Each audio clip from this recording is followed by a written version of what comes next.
Welcome to Tanakh Talk. I'm your host, William Hall, broadcasting live from Kingsland, Texas, USA, with another episode of TNT, the Twisted New Testament, with Rabbi Stuart, the finger dancing Federow. Rabbi, welcome back. There he goes.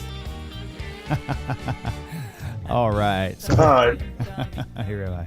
Good deal. We got it worked out. I got to learn to quit putting question marks and weird symbols in my titles that keeps rejecting it and causing it to error out. So that was the problem. I'm glad you guys made it back. Gustavo, Devin, Shadman, Majobri, Andrea, Yasmin, thank you all for tuning in. Appreciate it. And so, so this will be fun. Hey, Rabbi Federow, how you doing, sir? Oh, I'm fine. I fell asleep in my chair this afternoon, so I had a nap. That's nice. That's nice. Yes. That's cool. I fell asleep walking to the mailbox earlier. That was kind of odd. Very odd. Just kidding. It must mean the mail is boring, which is good. You don't want mail that's going to... Right. Yeah. That's funny. Very good. Very good. Well, it was actually cold out today. Not cold, but it was like, I don't know, 60-ish or whatever. And I had the air conditioner set into like 70 here, so that combined cold made it feel like it was like 30. I was like, golly, feels better now. So...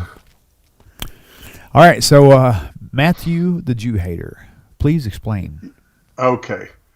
If you talk to most people who are involved with New Testament study, they'll say things like, "Oh, Matthew, he's the Jewish gospel," or "Matthew, he was the most Jewish of the four gospels." And they'll say things like this, and you know, initially you might think that that's true, and there are reasons for it. So, for example, Matthew and Luke, but Matthew has a genealogy. Why does Matthew have a genealogy? Because Mark has no genealogy. You know, without looking at the verses in Mark, basically Jesus is walking around and this guy, John the Baptist, says, behold the Son of God or whatever. Right. And he baptizes Jesus, and then all of a sudden you have the dove landing on him, and you hear a voice from the heavens saying, "You are my son, with you I am well pleased," which sounds like God picked him out of a lineup and said, "Okay, I'm going to make you my son," which is called adoptionism, which is one of the earliest heresies of the Christian church, of Christianity. So to counter this heresy that Jesus was a human being born of two human parents like anybody else, because Mark has no birth story, and the name of the heresy was adoptionism.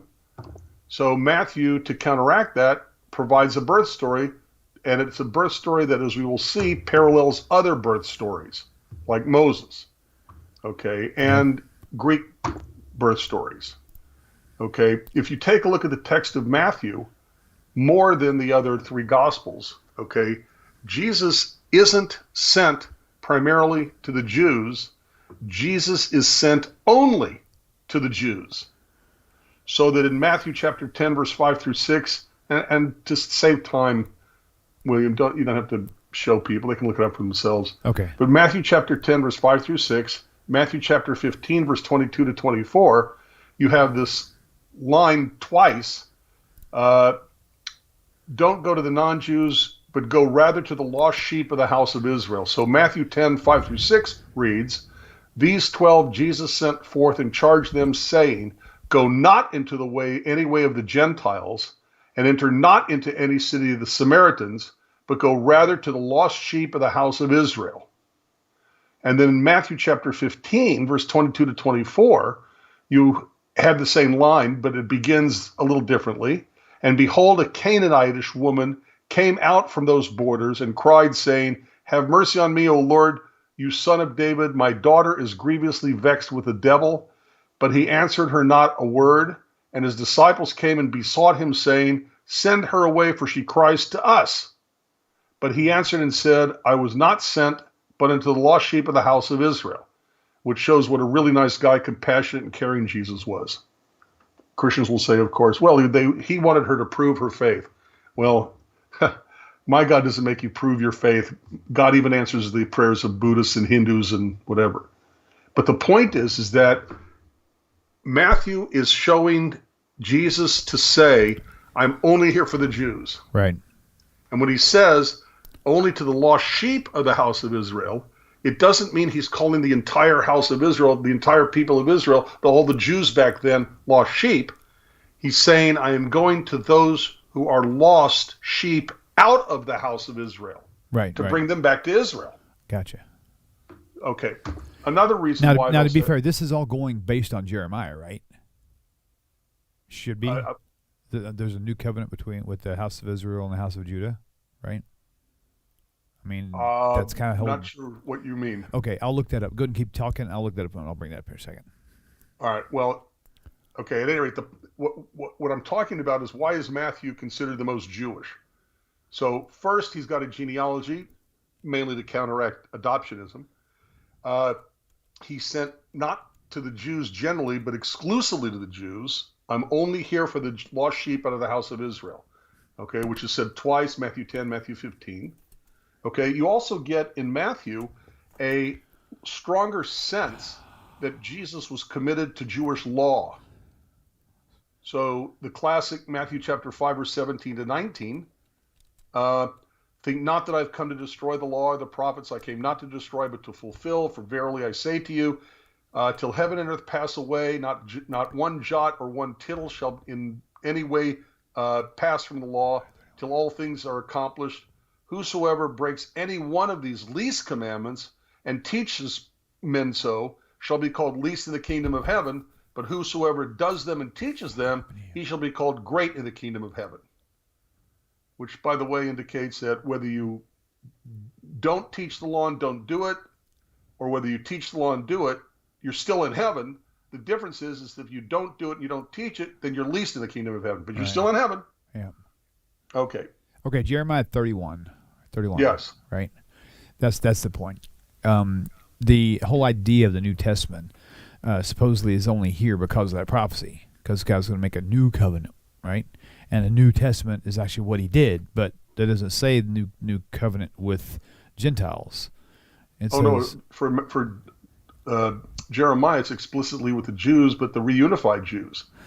Okay, but that's the house of Israel and house of Jacob basically means the 10 lost tribes are found again and reunited with, Judah, Benjamin, Ephraim, all them. Right, gotcha. Okay. So it's with all Jews. Right. But I'm not quite sure how you're relating that to Matthew and going to the lost sheep of the house of Israel. Well, because right here he says because he's making a new covenant with the house of Israel, a new covenant, and Jesus comes and he's going to go to the house of Israel with the New Testament. So it's all like interfolded together. Okay.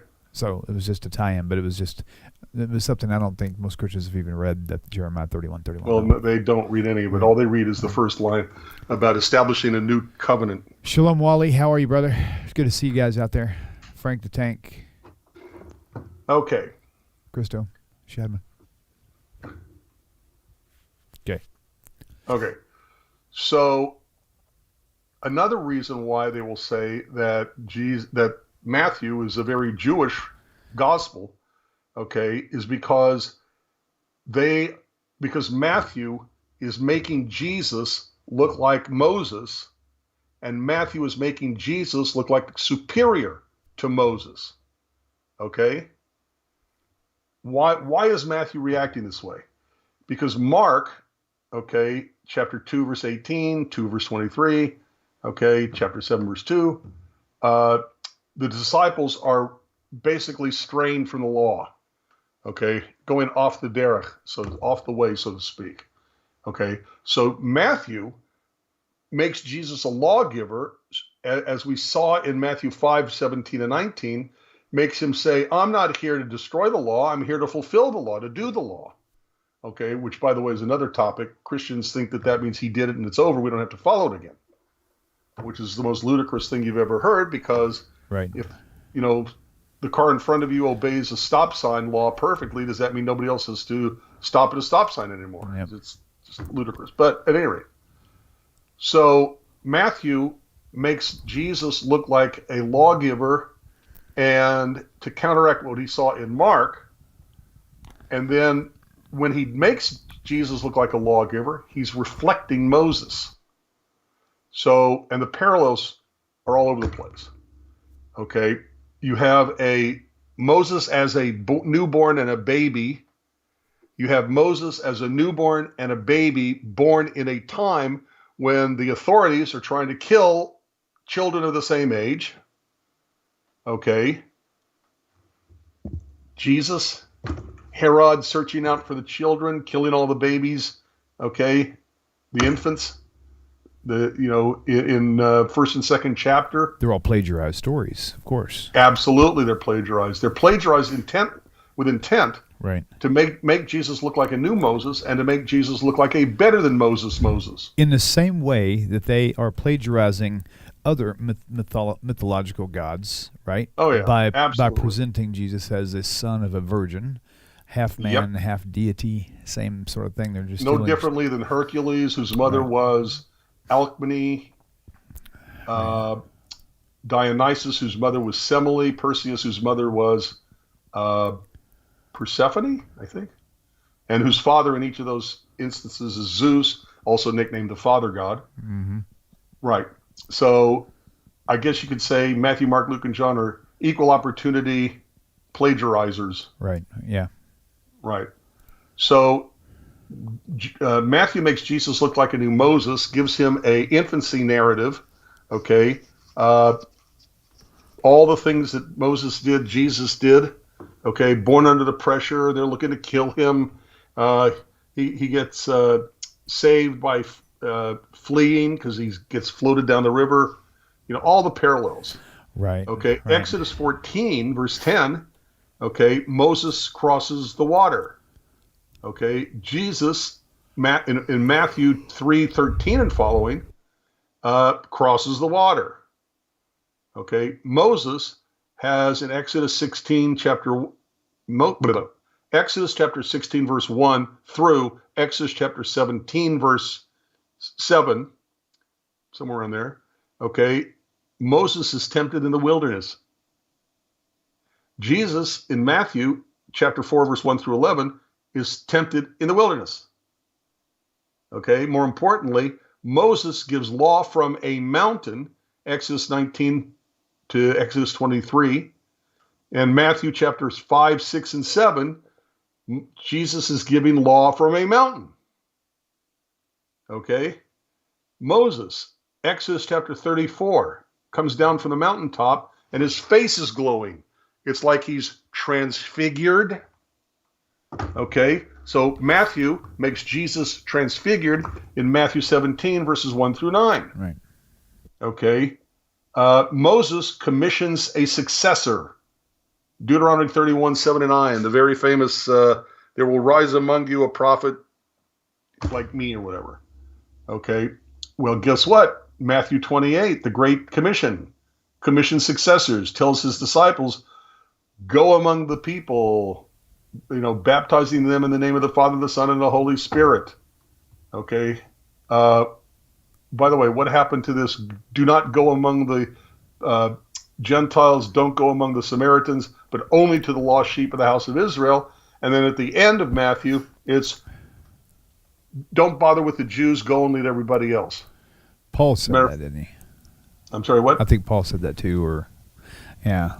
Easily. I think it's because Paul knew that Jews weren't listening to him. Of course, right. You have to go somewhere else. Okay, but the funny thing about it is, okay, Jesus spoke Hebrew or Aramaic. For the word I'm going to use, okay, it's the same word, Hebrew and Aramaic. When Jesus says, go to the lost, start over. When Jesus gives the Great Commission and says they need to go to all nations. Preach the gospel, what? Yep. Ger.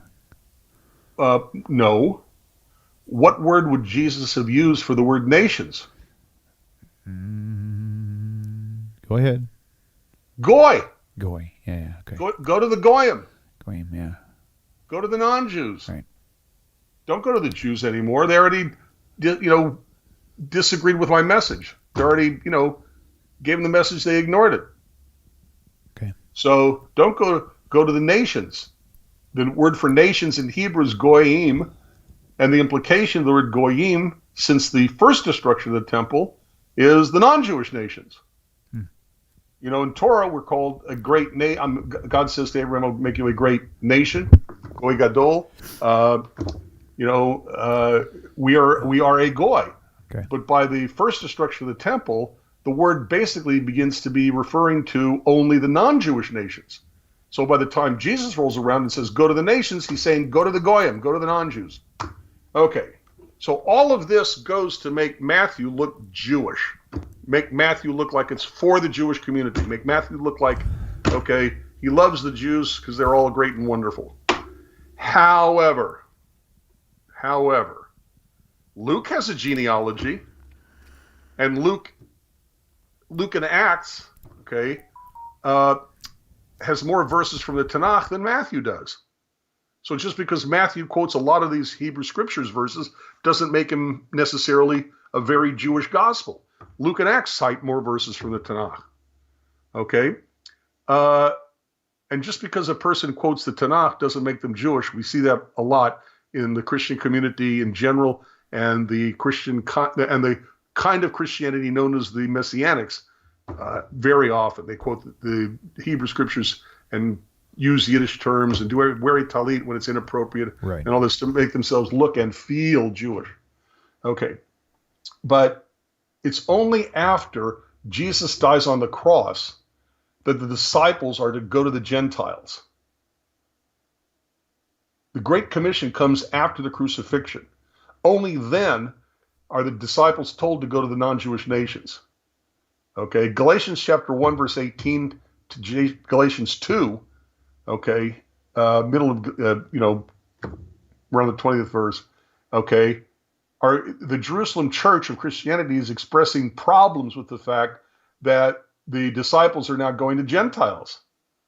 Well, do they have to become Jewish first? Do they have to convert to Judaism before they can become Christian? Do they have to keep the law, et cetera, et cetera? Okay. Why? Why are the texts doing that? Okay. Why are they going to the non-Jewish nations? Why are they going to the Gentiles? Well, if Jesus comes to the Jews and they don't do anything about it, they don't convert en masse, okay, someday I'm going to take the time to count the book of Acts where the disciples go to the synagogues and count out of how many places they go to, which places are they even remotely accepted. Because I think statistically they are kicked out and, pushed away than they are to be accepted. Okay. So if the disciples go with their Jesus religion to the Gentiles and have success at making them Christian, then the fault doesn't lie with Jesus. The fault is with the Jews, because Jesus came to the Jews first. So it's their fault that Jesus' message was denied. And that explains the growing Gentile nature of Christianity in its earliest stages, by the way. And by the way, one more, by the way this, by the way that, is that the Gentiles of the Mediterranean were very familiar with the idea, as we said earlier tonight, of man gods whose mother was human, whose father was God. That's not new to them. Okay, they've heard of dying, saving man gods before. Okay, they've heard of dying, saving gods. So the Christian message wasn't new to them. So they're going to be more likely to accept it because it wasn't contrary to what God already taught them, since they weren't Jews. Okay. Also, people forget that the writings of Paul predate the Gospels. The Gospels, in part, are written to respond to Paul. If Paul is being, the law is a curse, the only reason why there's law is to show you're going to break the law, to show you that you need Jesus to forgive you for having broken the law, because the only purpose and function of the law is to show you you're a sinner.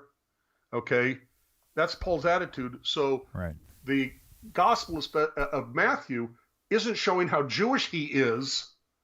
by talking about Jesus, I'm here to fulfill the law, I'm not here to destroy the law, is because it's countering the sentiment of Paul and to contrast what was written about the disciples and how they basically stopped following the law.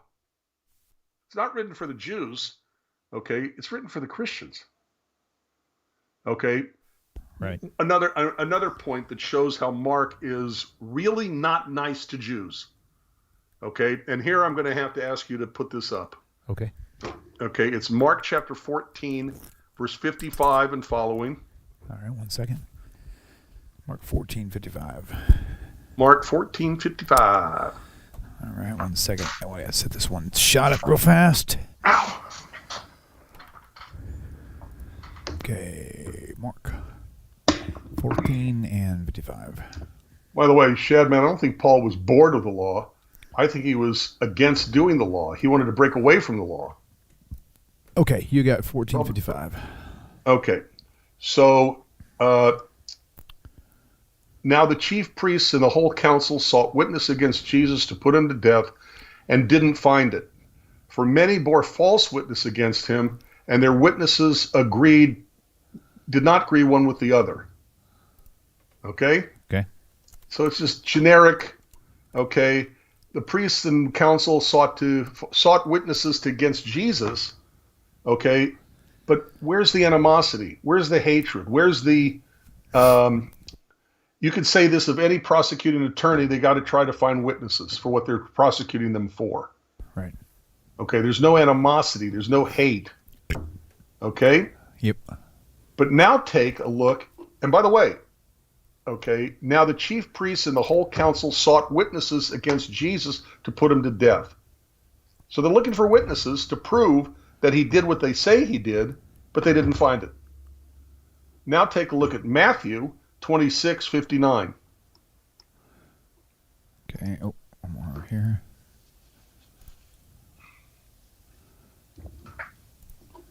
And this, by the way, is only one example.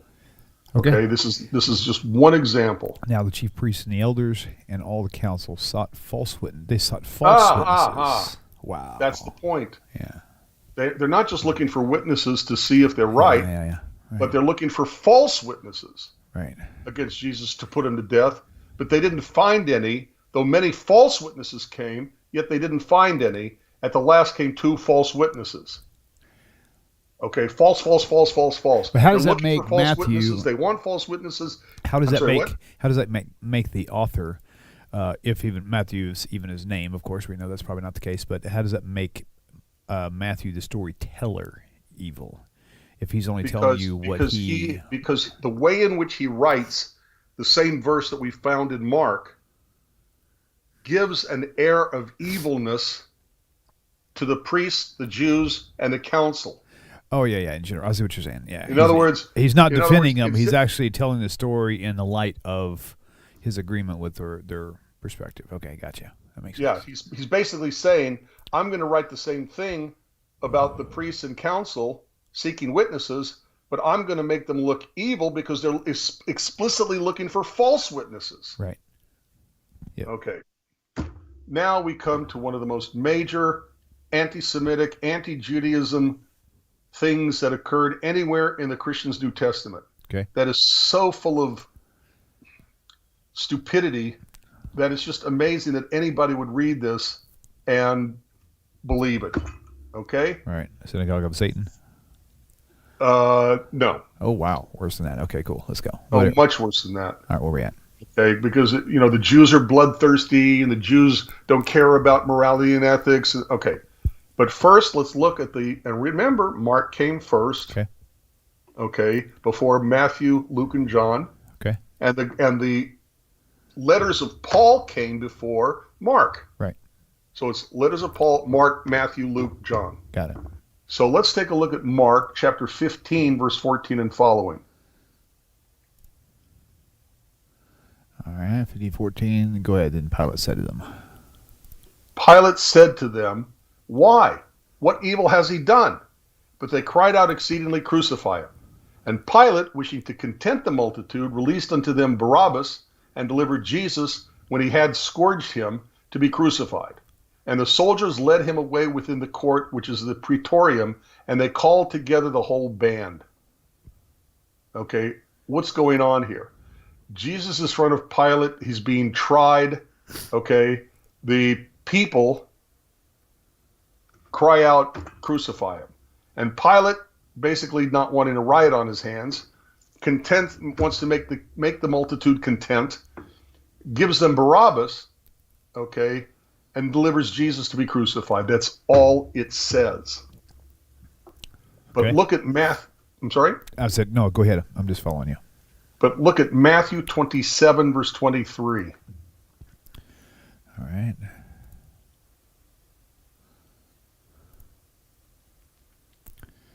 All right, 27:23 on your screen now. Okay. And he said, this is Pontius Pilate again. And he said, why? What evil has he done? But they cried out exceedingly, saying, let him be crucified. Okay? But now you have a verse that says the following. So when Pilate saw that he prevailed nothing, but rather that a tumult was arising, he took water and washed his hands before the multitude, saying, I am innocent of the blood of this righteous man. See you to it. And all the people answered and said, his blood be on us and on our children. Right. Then they released unto them Barabbas, but Jesus he scourged and delivered to be crucified. Then the soldiers of the governor took Jesus to the palace, gathered unto him the whole band. Okay? The whole group goes to Golgotha or whatever. So all of a sudden you have this extra couple of verses, 24 and 25, and Pontius Pilate is a good man. He washes his hands of the whole thing. Okay? He can't get through to these horrific, hate-filled, bloodthirsty crowd. Yeah. The idea that this man is innocent, because obviously Pilate recognizes the innocence of Jesus, but the horrible, evil Jews don't. Okay? And as has been discussed by everybody, okay, Pontius Pilate was so bloodthirsty, he gets pulled back to Rome because he was way too bloodthirsty. Right. Rome would not allow anything that even sounded like insurrection against the Roman Empire to prevail. Which is why they executed Jesus to begin with. And because he makes was a a big deal in Yeah. the temple, which draws attention to him, and he gets a following. Right. And you can't have a following except for the emperor in Rome, Yeah. and that leads to his crucifixion. And crucifixion was explicitly a death penalty for insurrectionists against the Roman Empire. Tacitus, Josephus, Philo, they explicitly say that crucifixion was reserved for insurrectionists. By the mainly way, because it was a much worse way to die than the by the Jewish way, way of stoning or whatever. This is a great place to insert this little narrative. Okay. Jesus wasn't the only person, like you just mentioned, who was ever crucified. Oh, no, not at all. Furthermore, Jesus either spent 3 or 6 hours on the cross. Not a minute more, probably not a minute less. So either 3 or 6. And 3 or 6 because they don't agree, right? And yet he just mysteriously died after 3 to 6 hours. Now I say mysteriously because the crucifixion process takes 3 days. It was a science. They had this thing worked out.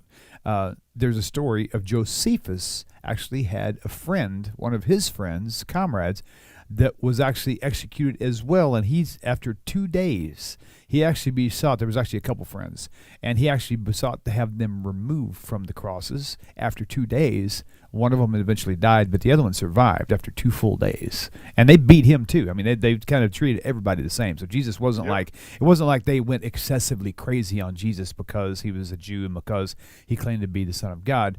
They did them all the same. They beat the heck out of all of them, and then they crucified them. So Jesus dying after 3 to 6 hours, whereas most people 2 to 3 days to die from that sort of thing. So and Jesus is crucified between 2 thieves, and Jesus is a carpenter. Mm-hmm.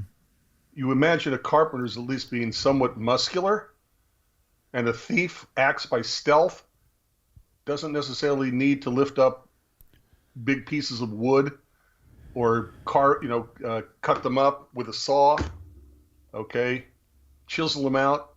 So you'd think that Jesus probably would have been a lot healthier, because that's a good physically point. A fit, and construction able worker to would stand be it more, and yet he dies. Yeah, that's a good point. Much earlier than the Yeah, and of course the drama behind it, the big passion behind it is that he died of a broken heart. That used to make me get sad. He died of a broken heart. Yeah. But you said something too. I mean, actually, I forgot what it was already. Sorry. Anyway. Well, at any rate, the point is let's take a look at Matthew 27:24. Okay. This, by the way, this explicitly led to the murder of plenty of Jews over the 2020 years because, hey, the Jews deserved it. Okay? When Pilate saw that he prevailed nothing, but rather that a tumult was arising, he took water, washed his hands before the multitude, saying, I am innocent of the blood of this righteous man. Pilate, the non-Jew, sees that he's righteous, but the horrible Jews, evil Jews, bloodthirsty Jews, can't see that he's righteous. Right. And then you have this sentence that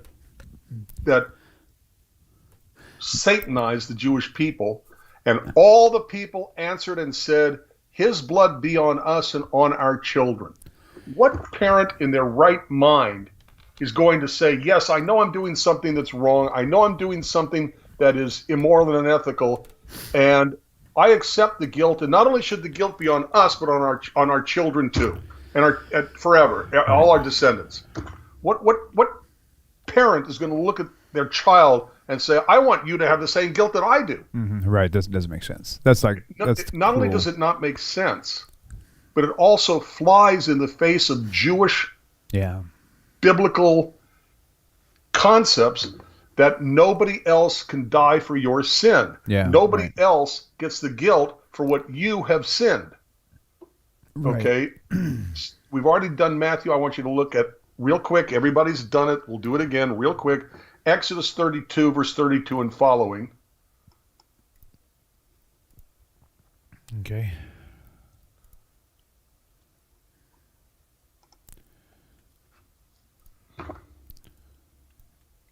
All right. Well, hold on a second. There it is. Let me put it up on screen. Okay, Rabbi, go ahead. Okay. Exodus 32, 32. Got it. Exodus 32, 32, 33. Okay. Yeah, and the people of Israel committed the sin of the golden calf. Moses doesn't know what to do. He says, maybe I can be punished for your sin. So Moses goes up to God and says to God, now, if you will forgive their sin, and if not, blot me, I pray thee, out of your book which you have written. Right. So what is he saying? Most people say that it's the book of life. He's saying, kill me for their sin. But I don't care if it's the book of who gets a hot fudge sundae for dessert after a meal. If you're blot out of the book, you're getting punished. That's your punishment. You're getting written out of the book. Right. Book of life, you die, or you don't get a hot fudge sundae. Doesn't matter. You're being punished. Right. What is God's response? When Moses says, punish me for their sin, and the Eternal said to Moses, whosoever has sinned against me, him will I blot out of my book. Right. Okay. Classic Deuteronomy 24:16. Okay. I think Deuteronomy 24:16 is one of the most important verses that every Jew, ex-Christian, Noahide should memorize. Deuteronomy 24:16. Okay, 1 second. I'll switch screens here. Okay, let's go. The father shall not, I'm sorry, what? Oh, yeah, go ahead. It's on screen now. The father shall not be put to death for the children, neither shall the children be put to death for the fathers. Every man shall be put to death for his own sin. Right. Two things this tells us. The first thing it tells us is we do not inherit guilt for sins committed by our ancestors. Second thing this tells us is nobody can die and their death takes away your guilt for your sin. Which is the basis of Christianity. Furthermore, Deuteronomy, the final book in Torah, some would be called not the oral Torah. I'm sorry. There's another word for Deuteronomy. I forget what they call it. It slipped my mind, but it's still the last book in the Torah, right? Right. And it is the conclusion, the resumming up of all of Right. Torah. And Right. so You get summaries off the top of Moses' mind. Everything comes next from the writings of the kings and the prophets have to fall in line with Torah. And if this is in Deuteronomy, this is like the closing books of Torah. All the laws and all the statutes and all the mishpatim and the chukim, all these things, this is one of the final things stated, and yet it says do not change, do not add to or take away from this. How could anything after this possibly change that? Right. Okay. It gets more. Ezekiel 18. Okay. Do me a favor, Rob. Yeah. Please, when you get time, send me the list of those. Okay. Thank you. Ezekiel 18, Yehezkel. I'm sorry. That's Ezekiel 18 begin with verse 1. We're going to jump. Okay. First we're doing 1 through 4. Ezekiel 18, 1 through 4. Okay, it's on the screen. The word of the Lord came to me again, saying, what do you mean that you use this stupid proverb concerning the land of Israel, saying, the fathers have eaten sour grapes, and the children's teeth are set on edge? As I live, saith the eternal God, you shall have no occasion any more to use this proverb in Israel. Behold, all souls are mine. The soul of the Father, so also the soul of the Son is mine. The soul that sins, it shall die. Not the soul that sins, somebody else dies for that soul's sin, but the soul that sins is the one that gets the death penalty. Right, okay? Right. Now, what does it mean? Eat sour grapes, children's teeth are set on edge. The parents sin, kids get the guilt. And God is saying, I don't want to hear this anymore. Okay? Now go to verse 20. Okay. Same chapter? Same chapter. This is all 18. Okay. Ezekiel 18 tells us two things repeatedly. Okay? Nobody gets the guilt for sins committed by somebody else. Nobody gets the guilt for somebody else's sin. Nobody gets the guilt for an ancestor's sin. That even means Adam and Eve, by the way. And the second thing Ezekiel 18 says repeatedly is that the person who sins is the person who gets the punishment for that sin. Nobody else can die for your sin. So verse 20, Ezekiel 18, verse 20. You got it? Ezekiel 28:20. Ezekiel 18, verse 20. It's all Ezekiel 18. There. Gotcha. Oh, I'm sorry. Got it. The soul that sins shall die. The son shall not bear the sin of the father, neither shall the father bear the sin of the son. The righteousness of the righteous shall be upon him, and the wickedness of the wicked shall be upon him. It doesn't say the wickedness of the wicked shall be on the righteous. It says the wickedness of the wicked is on the wicked. Right. Okay. And then, again, still Ezekiel 18, same chapter, verse 30. Okay. 30 on screen. Therefore I will judge you, O house of Israel, everyone according to his own ways, saith the eternal God. Return you, and turn yourselves from all your sin, so sin shall not be your ruin. Again and again and again and again, right. No one else can die for your sin, and you don't get the guilt for somebody else's sin, not even an ancestor. Right. And finally, we mentioned this, by the way, earlier tonight, Jeremiah 31:29. Okay. Un momento, por favor. You know what's really funny? It's not funny. It's kind of cool. Over the past 10 years, we've had different vehicles. We usually get kind of older trucks. We always name them after the prophets. Have one Jeremiah, Yehezkel, Isaiah. My wife's truck her name is Rivka. So, all right, and that was, tell me chapter. My high school, late high school. I didn't get a car till I was 18. But senior year of high school, college, whatever, I always had a name for my car, and the last name was always Pumpkin. Pumpkin? Are you serious? You know why? Because at night it turned into a chariot. Chariot. That's Okay, awesome. Okay. Jeremiah 31:29. Okay, wait for. I thought we were in Deuteronomy there. Oh, Jeremiah. That's right. Jeremiah 31:29. 1 second.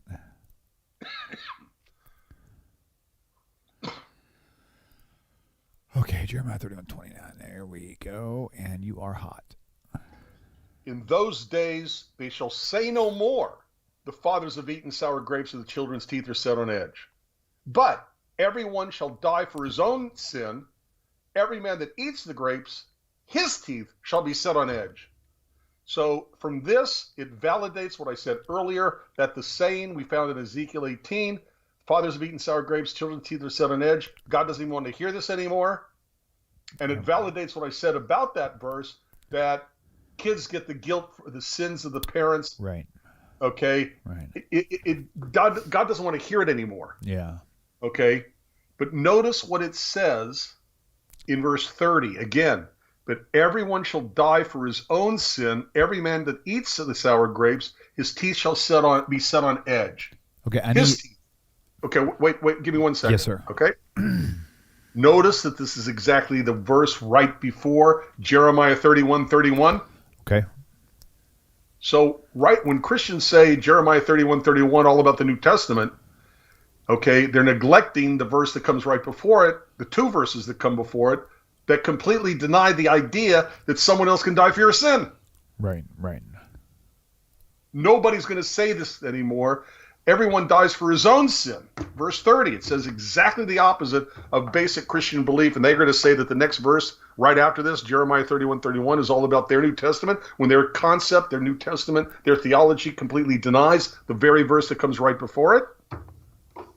Okay. Finally, all right? Okay. May not be as important as the last couple of things that we said, but it's important to see how Matthew changes things. Matthew is not nice to the Jews.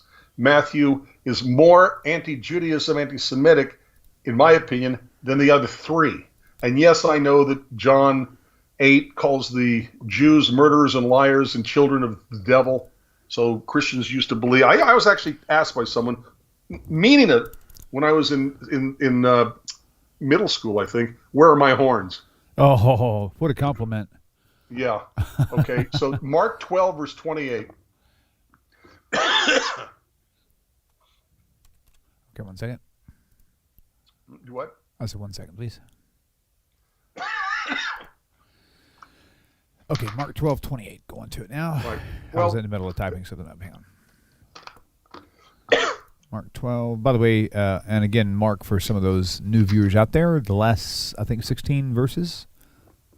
Don't exist. Don't in exist. The original, in the oldest manuscripts, which, by the way, is the resurrection story.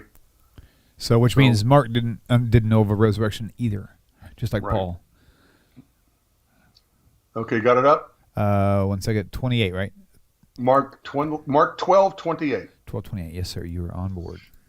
And one of the scribes came and heard them questioning together, and knowing that he had answered them well, asked him, "What commandment is the first of all?"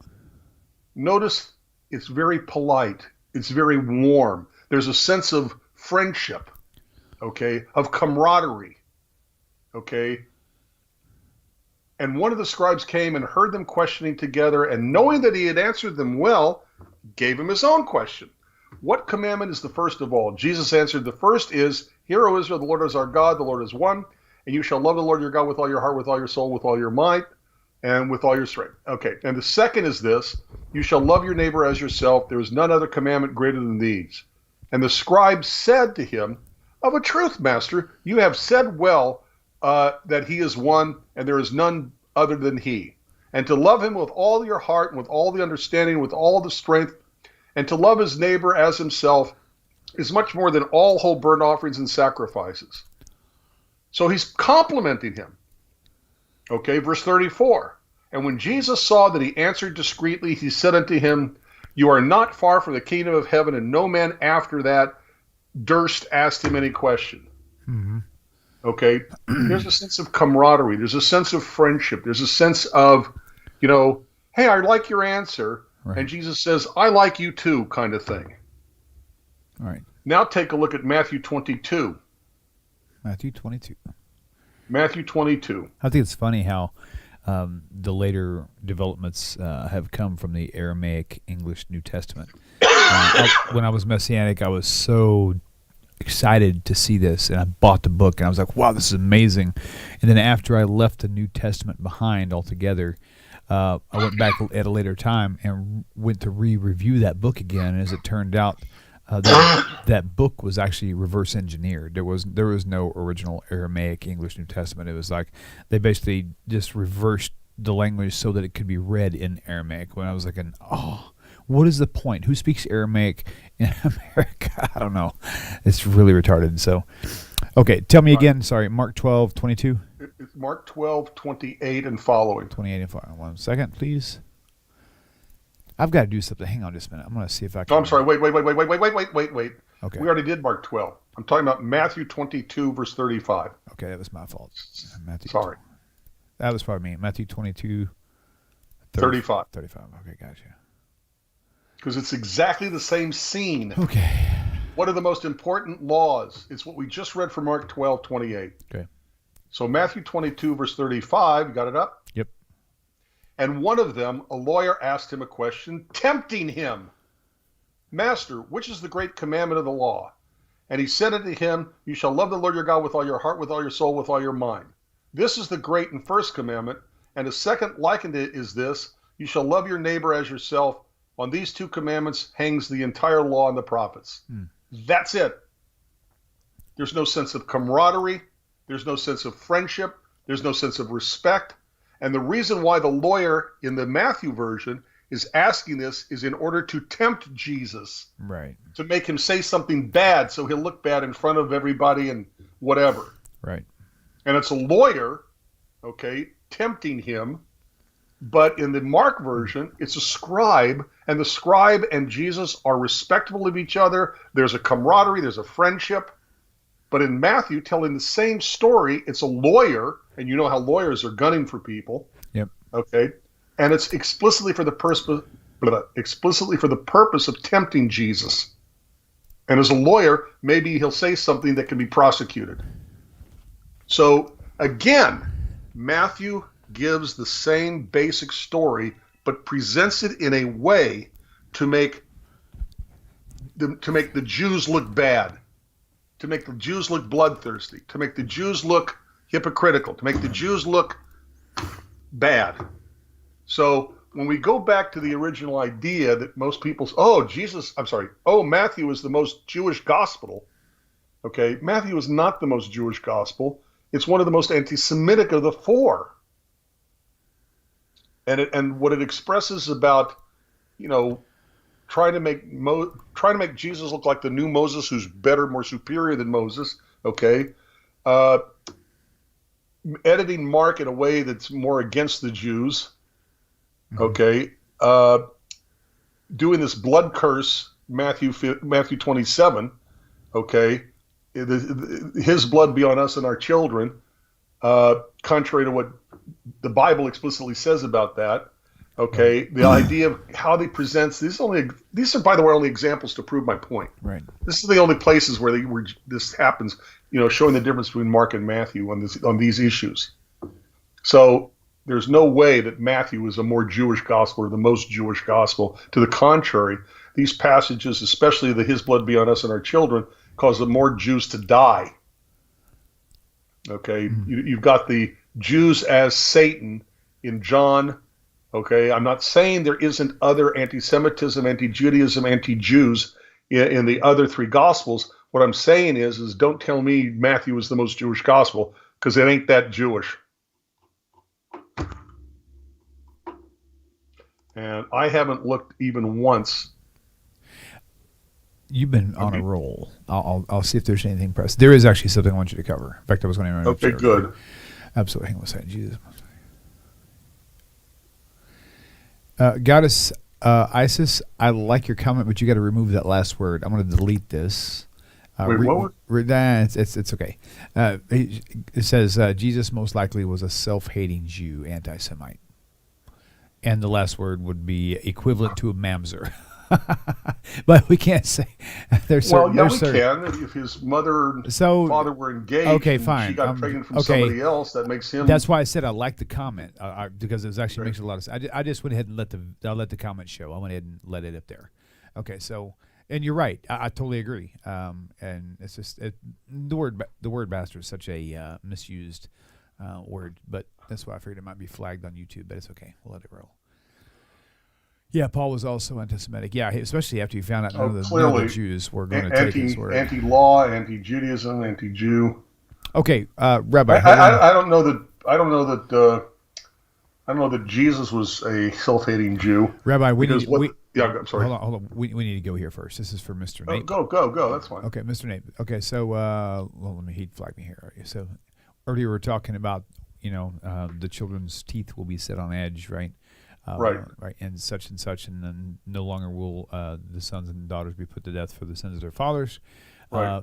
A comment, and it was probably because it was been quoted a lot, but Saul's son died for the sins of his father, and David's son too. No. Let's be very explicitly clear what we are talking about. That's why I want you to discuss this. Go for it. Okay, we are not talking about the results of somebody's sin. We are talking about their taking the guilt away from that sin. Rabbi, do me a favor real fast. Rabbi, before you continue, your mic is crackling. Can you make sure it's plugged in well? My mic is crackling. Yeah, it was just crackling for some reason. It's all plugged in. Okay, I just want to make sure. Okay, go ahead and talk then. You're good. All right. When Nathan comes to David to reprimand him for his sin, right after that, David says he's sorry, and Nathan the prophet says, you're forgiven. But the result of the sin is that his son dies. He's forgiven before the son dies. He's not forgiven because the son dies. He's forgiven because he repented. It's explicitly how the text reads. Okay? Look, if my generation pollutes the air, and the next generation breathes the air that's polluted and gets sick, and some people die because my generation polluted. That's a result of. As a result of their polluting the air, it doesn't mean that their death takes away the guilt for polluting. Right. That's the issue here. Also, could I say something? And I would like for your feedback on this. Go ahead. So the whole thing with King David and his son. So King David's son was, well, I don't even know how to say this now. So, no, I'm going to pass. Because I kind of lost half track of what I was thinking of. Yeah, I do that all the time. Man. William. What? You're getting old like me. Shush, don't tell anybody. Okay. Okay, let me give you another example. Okay. Unfortunately, it happens in war. It happens in training that for whatever reason, a hand grenade winds up being tossed, and one soldier jumps on the hand grenade in order to take the explosion and save the lives of his buddies. Mm-hmm. When he jumps on the hand grenade, his death saves the other people. But his death doesn't take away the sins committed by the other soldiers. Right. Nice. Okay? Yep. He dies for their sin. I'm sorry, he dies for them, but his death doesn't take away their guilt for their sin. The Bible is explicitly clear that no man can die for the sins of others. What does that mean? It doesn't mean no man can jump on a hand grenade. What it means is that no man's death takes away the guilt for the sins committed by somebody else. Every man is put to death for his own sin. Doesn't mean that the results of our sin won't lead to other people dying, like polluting, but the next generation that breathes in our pollution, their death doesn't take away our sin for doing the polluting. It's a very, very important characteristic, okay, that people kind of neglect, okay? Like J.K. Rowling. She explicitly wrote the last book and led up to it. You see this leading up to it, right. All the other books, okay? Rabbi, and that is that Harry Potter has to die to save the lives of his friends and everybody else. Right, Rabbi. Quick insert. The original question had a qualifier. It was a mistake, and it wasn't Saul. It was actually Jeroboam's son, not Saul's son, in 1 Kings 14:13. What I'm saying is still good deal. Okay, just had to put that out there. So, all right. So Harry Potter dies so that other people can live, but his death doesn't take away Hermione's sin, Hermione's guilt for her sin, or his death doesn't take away the sin of everybody else. And that is the crux of the matter of Christianity. Jesus can't die for your sin. Deuteronomy 24:16, every man shall be put to death for his own sin. Jesus was put to death by Rome. You can't be put to death for somebody else's sin, okay? And your death doesn't take away their guilt for their sin. So, yeah, by the way, Isaiah 53, strangely enough, makes this explicitly clear. It talks about the servant who suffers from, not for, but from the sins of everybody else. Right. By the way, they murder, he dies, he died because they murdered, he died because of their sin. Not for their sin, but because of their sin, from their sin. Earlier you mentioned Jesus died, between two thieves, etc. Right. And during the conversation of us bringing up a lot of problems in the stories. Thank you. I'm sorry. And that's okay. Thank you. During the time we were bringing up problems in the story, well, with that whole idea, Jesus dying on the cross between two thieves actually violates the story in Isaiah 53, which basically says that his death was amongst the rich and his tomb was with his burial was in the wicked. So It's a complete contradiction of what Christians would like to claim as a prophecy. They just don't go back and read it. They don't see it. Because he dies between two thieves, so he doesn't die with the rich. Right. He dies with the wicked. He doesn't get buried with the wicked. He gets buried at Joseph of Arimathea's grave. Joseph of Arimathea was a rich man. It's exactly the opposite of what Isaiah 53 says. And by the way, Majobri also commented, probably as I was saying the same thing, so great minds run on the same channel. This is exactly Isaiah 53. The servant Israel suffered as a result of their sin, not for. Right. So, great minds run on the same channel, Majobri. Okay. So, what else? It's fun. We got 3 minutes left, man, but we can go longer if we want to. That was nice. Awesome. Well, Mr. Eniap, okay, was Jeroboam's son then God's point of life's not fair? Well, it's kind of what Ecclesiastes says, 9:11. Go ahead and explain, because Mr. Nape is actually he was the one who asked the original question.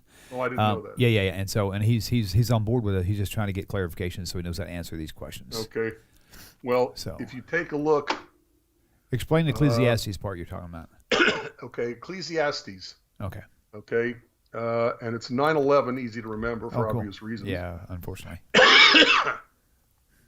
I returned and saw under the sun that the race is not won by the fastest, the battle is not always won by the strongest, neither bread to the wise, nor riches to men of understanding, nor favor to men of skill, but time and chance happens to them all. Time and chance happens to them all. Right. So when he says life's not fair, yeah, that's exactly what the Bible says in Ecclesiastes 9:11. But to be fair, though, Rabbi, I mean, this is Solomon's after effect. This is not in his prime. This is because he learned that the race is not always won by the fastest, the battle is not always won by the strongest. Well, I mean, no, you've got in the Torah where it states where the king should not multiply wives and horses, whatever that, and he did all of that, and a lot of these wives led. And now, granted, I'm not going to say this. I got to be careful what I'm going to say here, because a lot of the wives brought in paganism and idolatry into Israel, for which he lost the kingdom, because after he died, it split into two. Right. So he suffered for his own sin. Now, I know that, fair enough. I'm going to leave that alone. I don't want to go there. Okay. I know look, I have a lot of opinions that I can't air. I'm just saying. Yeah, me too. I know how you feel. And probably for the same reason. Yeah, you're probably exactly right. Yeah. So, all right. Man, this has been a great show. I say this every night, though. It's like we start off not knowing what we're going to do, and all of a sudden, bang, it turns into a great show. Rabbi, you've got a great approach to things, and I love the way you think. You bring a lot of interesting thoughts to me that I've never even heard before. You are kind to say so. Everybody who's on Facebook, I'm sorry, why do I do that? Everybody who's on YouTube, underneath the chat, you're going to see a little bitty $sign. It says, show your support for Tanakh Talk. Contribute, please. Wally did that earlier. That was so cool. Thank you, Wally. I see that. I see maybe one of those about every 4 or 5 shows, but it's so cool to see people utilizing it. It's a really neat thing, and thank you guys. That's so. And Rabbi, thank you for bringing that up. You can also go to TanakTalk.com, and there's a place to contribute there too. That's true. Thank you. Support William. Thank you. Let him stay on the air. Yes, indeed. That's awesome. All right, Rabbi, you're such an awesome tzaddik. We love you. I love you all too. And we will see you all same time, same place next week, Hashem willing. Y'all have a great weekend. Happy Thanksgiving if you're in the States and you celebrate that. Y'all have a safe holiday season, and we love you, and we will see you again soon.